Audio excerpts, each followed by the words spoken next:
प्रदेश और देश में जो शिक्षा, स्वास्थ्य, रोजगार, नौकरी से दूर है।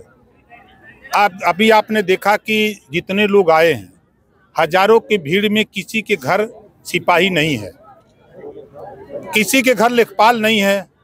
अब इसी से समझ सकते हैं कि क्यों जरूरत पड़ी। आज जब देश में संविधान बना, संविधान के पहले पन्ने पर बाबा साहब डॉक्टर अम्बेडकर जी ने लिखा, समता, स्वतंत्रता, बंधुत्व और न्याय पर आधारित भारतीय संविधान। उसी बात का एहसास इनको करा रहे हैं कि जो संविधान में पावर है, उस पावर को इस्तेमाल करो और अपना अधिकार लो।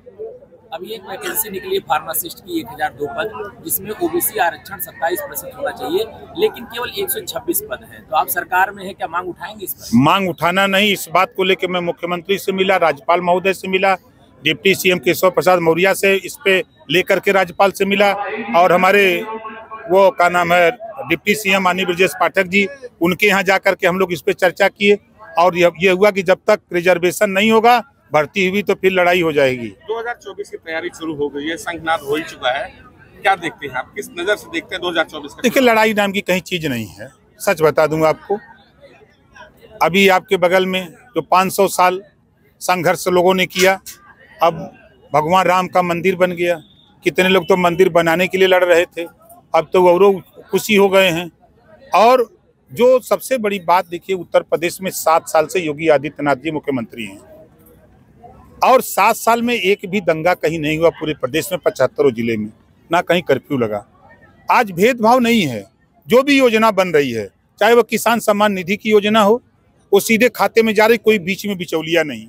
आज चाहे वो आयुष्मान कार्ड की बात हो, कोई जाति धर्म का बंधन नहीं, सबके लिए, चाहे हिंदू हो, मुसलमान हो, सिख हो, ईसाई हो, जैन हो, पारसी हो, सबके लिए है। चाहे उज्ज्वला योजना का काम हो, जो भी योजनाएं बन रही हैं, जैसे गन्ना का दाम अभी 20 रुपया बढ़ा, तो उसमें तो ऐसा नहीं लिखा गया कि मुसलमानों का ना बढ़े, सबके लिए बढ़ा। तो जो योजनाएं बन रही हैं वो सबके लिए बन रही हैं, सभी लोग खुश हैं। अखिलेश यादव पीडीए लेकर है, कह रहे पीडीए के सारे 80 की 80 सीटों उत्तर प्रदेश में जीतेंगे। देखिए, 400 जीत रहे थे विधानसभाओं में, हम 7वें थे। हम नहीं होते, आप बेहतर समझ सकते हैं। इसी अम्बेडकर नगर में 5 की 5 जीते, बगल आजमगढ़ की 10 की 10 सीटें जीते, गाजीपुर की 7 सीटें, बलिया जीते, मऊ जीते, बस्ती जीते। और जब हम नहीं थे तब कहाँ थे? और पीडीए का जो नारा दे रहे हैं, आज समझ में आया है। उसी पीडीए का हक किसने लूटा? समाजवादी पार्टी ने पीडीए का ही हक लूटा। मुसलमानों को सिर्फ नफरत दिया, 20% वोट लिया। दिया क्या?